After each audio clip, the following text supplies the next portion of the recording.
Hey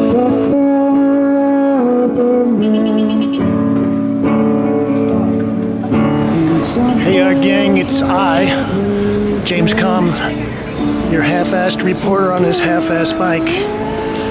And today, we're going to run into the James Fuentes Gallery here on Delancy Street. And we're going to look at an exhibition titled Bad Faith. At least this is where we're going to start out. Well, as I've said in the last couple of videos, the New York art scene is still in kind of a summer doldrum. So we're taking every opportunity we can to get out and see some art. We're going to start looking at this piece by Robert Morris, titled Memoria for Alan Bushbaum, dead March 21st, 1986, from neurocystis coronary pneumonia. And yeah, I wonder if that was one of the side effects of AIDS. This piece is lead, silver leaf acids, graphite, and lacquer. And well, this was a period in Robert Morris's career when he actually started making something that was approaching painting. Yeah, there was a period of a couple of years back in the mid-late 80s when, maybe inspired by Joseph Beuys, everybody was working on lead. I know David Solly did a bunch of pieces with lead. I thought this little gap at the bottom was interesting. Makes me think of some of Jasper Johns or even Bryce Martin's paintings.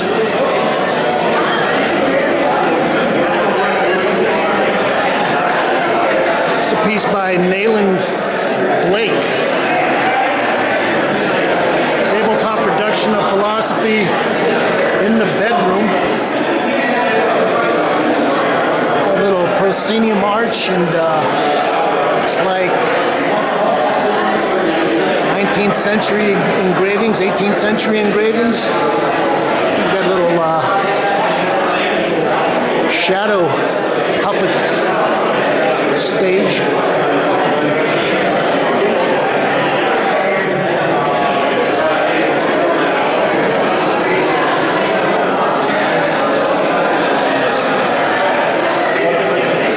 This is a piece by Peter Halley titled Yellow Cell with Conduit, 1982.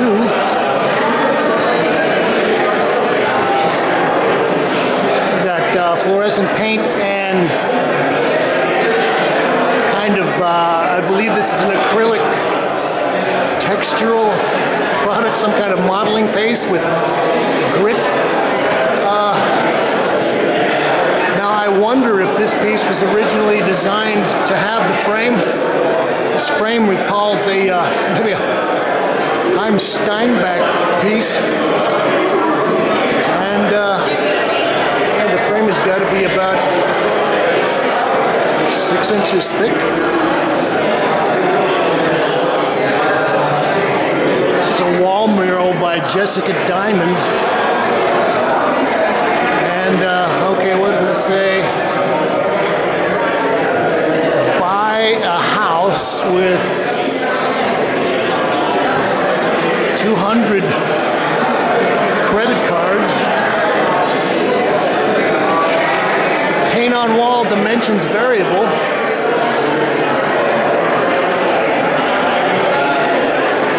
Guess you could buy a wall with 200 credit cards too.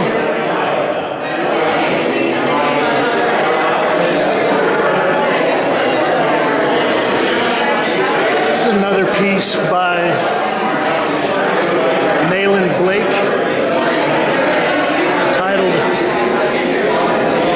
Joe D'Alessandro as Augustine.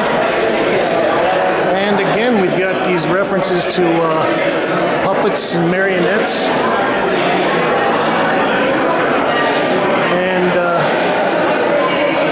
just wondering what the little bag on the bottom refers to. Or maybe that's where your head would go after the blade of the guillotine came down.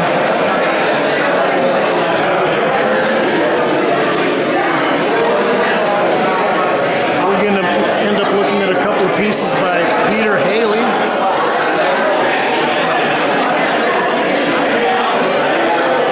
This is titled Inside the Box is Fire, 1981.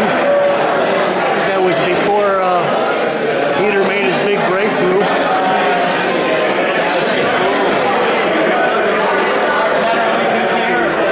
This is titled Subdivision 1987. It's a Codolith.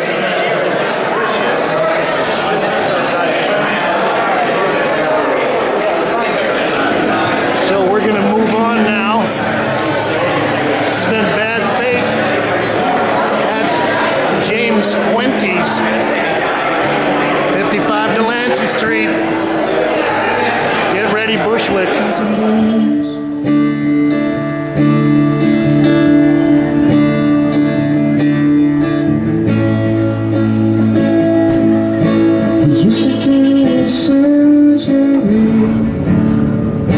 Okay, well, we have made our half-assed way here to Bushwick, and now we're at Outlet. We're gonna pop in. How's it going? Well, the title of this show is Expensive Poetry. And it's a group show with sculpture, paintings, and I believe that a lot of this is done by artists who are writers, poets, people that deal with text. I don't know how expensive it is. Oh, hey, there's one of the artists right there, Sharon Butler, of the well-known Two Coats of Paint blog. Excuse me. This is a piece by Gary Gissler. Is that you? Congratulations. You want to give us a little brief description of the piece? I see we've got some text in there, and this is collage. Yeah, we can call it collage. I call it a painting. Okay, but this is little pieces of fabric, right? That you've... Yeah, linen. Linen. Belgian linen, Irish linen. I love how this color changes. You know, that's what I was noticing. When you layer, the whites change. And then underneath is this oil ground, and the language is sourced from two narratives. Now, is there a lot of words that have been covered up by the fabric? Is that how you kind of did it reductively, or? No, they're all Okay. purposeful. But I'm a psychoanalyst, and so these are narratives from two different patients which share similar pathologies. Okay. Thank you. What are you writing that with? Is that a little rapidograph that you're doing? The Magic pens. magic pens. That is tiny, tiny text. Check out the piece over there is a little more micro excessive. Okay, Gary, I'll take a look at it. Excuse me. So I've got to check this out. Oh no. You know, every time I see works like this, I realize that I've got to go in and have my eyes examined. Well, you know, Gary is, I think he is,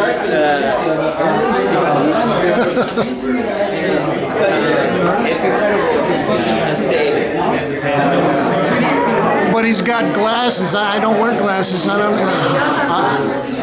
Okay, I didn't bring my magnifying glass. This one is titled Doubt. 2000 graphite on gessoed panel. And this is Neurotic narcissist.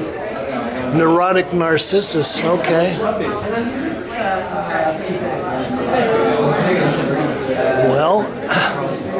microtext. Let's look at this piece. She's a big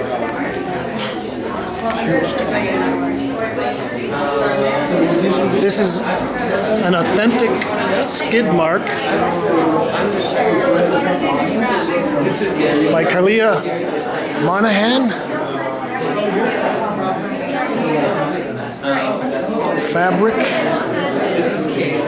ribbon, polyester, powder mesh, zipper, soap.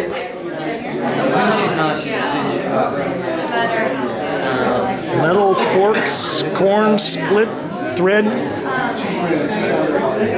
Not to mention lettering beads. Oh, man.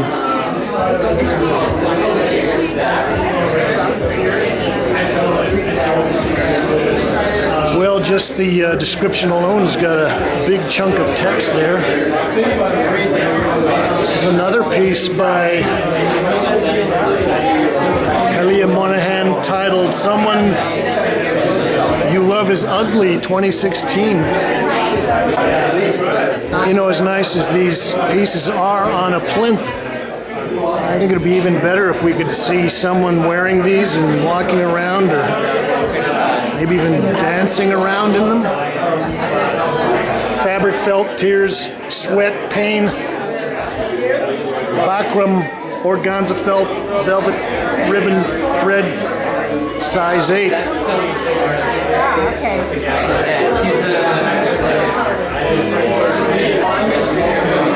This piece is by Charles Shields. Hashtag Corin and Gaines 2016. And this is stoneware glaze, 15 by 10 inches.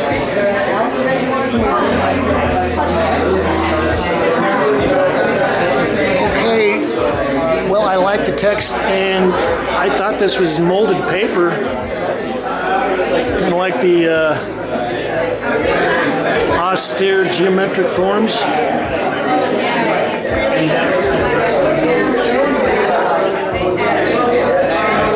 This is by Sheldon Yuan.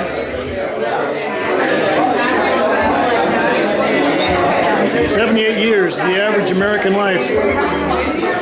2015, unless you're an artist, and in that case, it's a few years less than that. 78-page notepad, 78 stacked calendars, and 78 stacked yearly planners. Yikes. Okay, I guess that's one a year.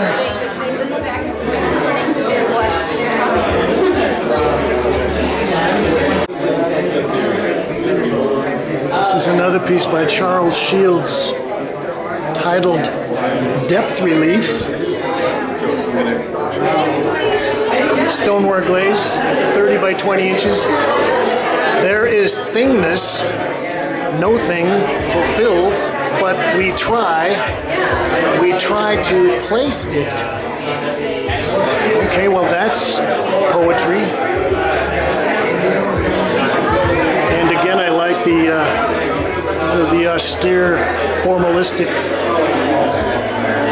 stripes of color, and yeah, it's nice, the split there. So this is actually a little diptych. We've got 3 paintings here by Sharon Butler. It's titled Goethe Color Triangle 2015. I don't know how many of you know it, but Goethe was poet, intellectual, and he also did a series of studies dealing with light and color and reflection, and I think he was even in touch with Sir Isaac Newton, or maybe he subscribed to Newton's theories and did a lot of work with prisms and division of color. This is Tornado Warning 2015, 16 by 20. Well, we did a report on Sharon's exhibition, I think it was up at the Slag Space, 8 or 9 months ago.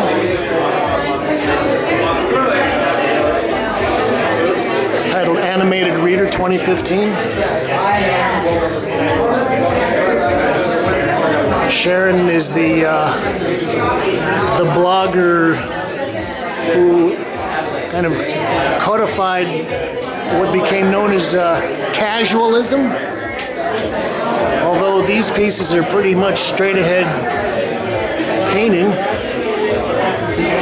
there is a kind of relaxed casualness to the work.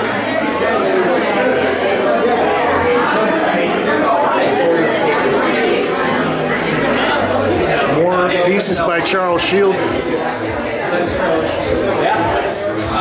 Depth is relief not from form, but from formlessness itself. So I lived, numerously returning to speak. Okay, well that's fun. And it would be interesting to see these cast in bronze or something.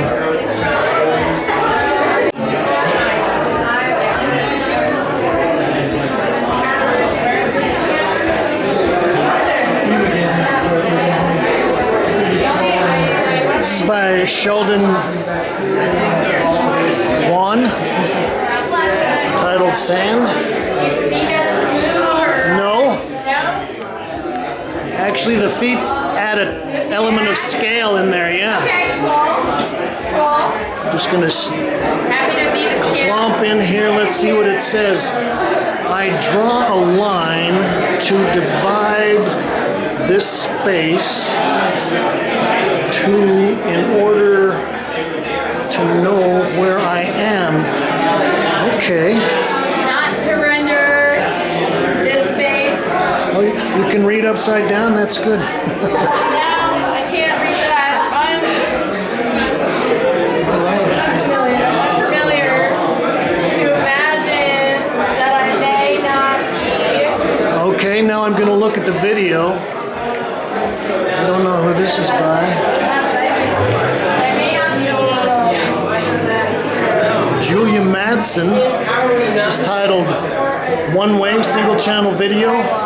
Erase text from Machinery and the American Standard of Living, 1939. It's cool, but I forgot what it was. I'm ready. It's not. This is by Giovanna Sundquist Olmos, Untitled 2015, digital print.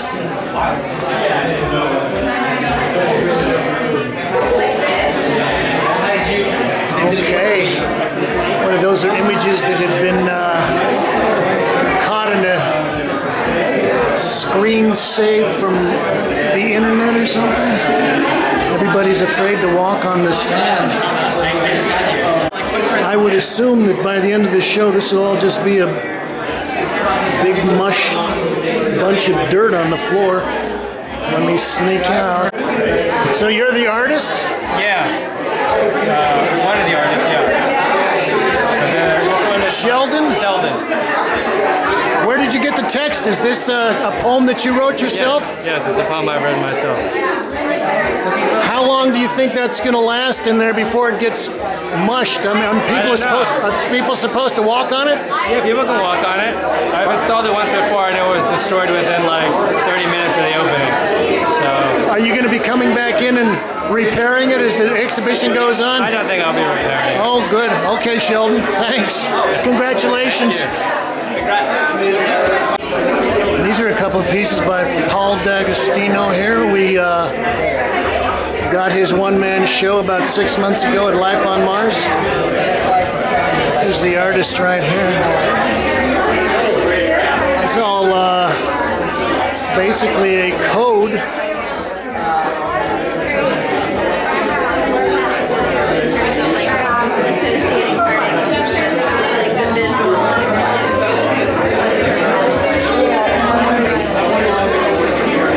I'm not sure, maybe the forms without the gray squares might be vowels and consonants. I'm not sure.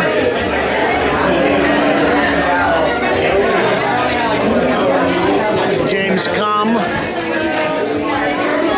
bringing you a double show, starting out with Bad Faith on the Lower East Side, and now we're wrapping up with expensive poetry here at Outlet. Thank you, Kate.